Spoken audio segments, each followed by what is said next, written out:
नमस्कार सर. नमस्कार. आज आपण देवसाने तालुका दिंडोरी जिल्हा नाशिक येथे आपण श्री गायकवाड सरांच्या इथे आंबाबागेची केशर आंबाबागेची लागवड करण्यासाठी इथे आज उपस्थित आहे.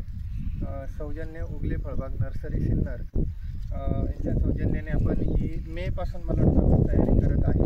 तर मी सरांना विनंती करतो की मेपासून आतापर्यंत आपण कशा पद्धतीने या बागेचं नियोजन केलं, थोडंसं आपल्या कृषी राजांना त्याची थोडंसं माहिती द्या. नमस्कार. श्री उगले सर यांच्या मार्गदर्शनाखाली आम्ही ही बाग ज्यावेळेस नियोजन केलं आहे बागेचं, त्यावेळेस सुरुवातीला एप्रिल महिन्यामध्ये पहिले नांगरणी केली. त्याच्यानंतर मेच्या दुसऱ्या आठवड्यामध्ये JCBच्या साहाय्याने खड्डे घेतले. प्रत्येक खड्डे जवळजवळ JCB साहाय्याने वापरून तो खड्डा तिथेच आम्ही टाकला. त्याच्यानंतर पुढे आम्ही त्या खड्ड्यावरती म्हणजे जी काही ड्रीपची नियोजन होतं ते ड्रीपचं नियोजन केलं. त्याचप्रमाणे इकडे पाण्यासाठी इथे आम्ही पाण्यासाठी सरांनी एक टाकी तयार केलेली आहे. आणि जवळपास हा किती एरिया आहे सर? Total 2.5 acre. 2.5 एकरसाठी थोडं इकडे ठरवा, आपण झाडं ठेवले हळूहळू. 2.5 एकरच्या परिसरामध्ये केशर आंबाबागेची लागवड करण्यासाठी सरांनी इच्छा व्यक्त केली. आणि सरांचे जे मित्र आहे श्री पुणे सर, जे माझे चांगले मित्र आहेत, त्यांच्या माध्यमातून सरांची माझी ओळख झाली.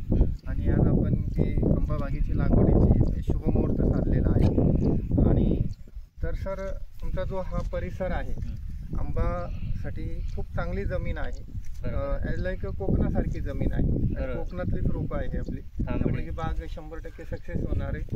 तर तुमच्या परिसरातले जे शेतकरी आहेत, शेतकरी बांधव की जे पारंपरिक पिकामध्ये अतिशय कर्जबाजारी झाले, परंतु त्यांना पाहिजे तसा आर्थिक फायदा होत नाही, तर त्यांनी फळबागेकडं वळणं गरजेचं आहे. तर तुम्ही एक आजूबाजूच्या शेतकऱ्यांना काय आव्हान करू इच्छिता? आम्ही माझी बाग जर या 2 वर्षामध्ये 1-1.5 वर्षात सक्सेस झाली आणि ज्यावेळेस मी फळधारणा चांगली आली आणि घेतल्यानंतर मी इतर शेतकऱ्यांनासुद्धा एक प्रेरणा तयार होईल.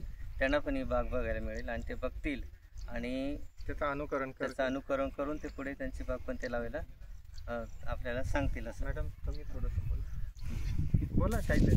नमस्कार सर. आज आम्हाला उगले सरांनी सहकार्य केल्यामुळे आमची बाग खुलून दिसावी अपेक्षा आहे. नक्कीच मॅडम. सर तुम्ही जे रिटायरमेंट नंतरचा हा जो प्लॅन केलेला आहे तो अगदी सक्सेस होणार आहे. 3 वर्ष तुमची झाडं आणि बाग अगदी व्यवस्थित डेव्हलप होणार आहे. तोपर्यंत तुम्हाला पूर्णपणे माझं मार्गदर्शन असणार आहे.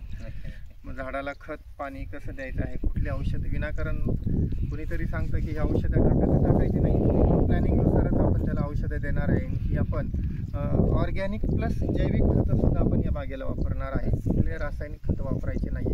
तर अशा पद्धतीने आपण उगले फळबाग नर्सरी सिन्नर यांच्या सौजन्याने ही बाग डेव्हलप करत आहे. मी आजूबाजूच्या सर्व कृषी राजांना आव्हान करतो की आपण पारंपरिक पिकांबरोबरच फळ शेतीकडे जर आलं तर नक्कीच आपल्याला शाश्वत असं उत्पन्न मिळून देणारं हे एक साधन आहे आणि आपण त्याचा नक्कीच विचार करावा.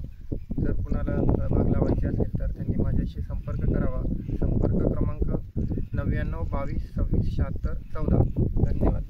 तुमच्या पुढील वाटचालीसाठी खूप खूप शुभेच्छा. धन्यवाद. नमस्कार दादा.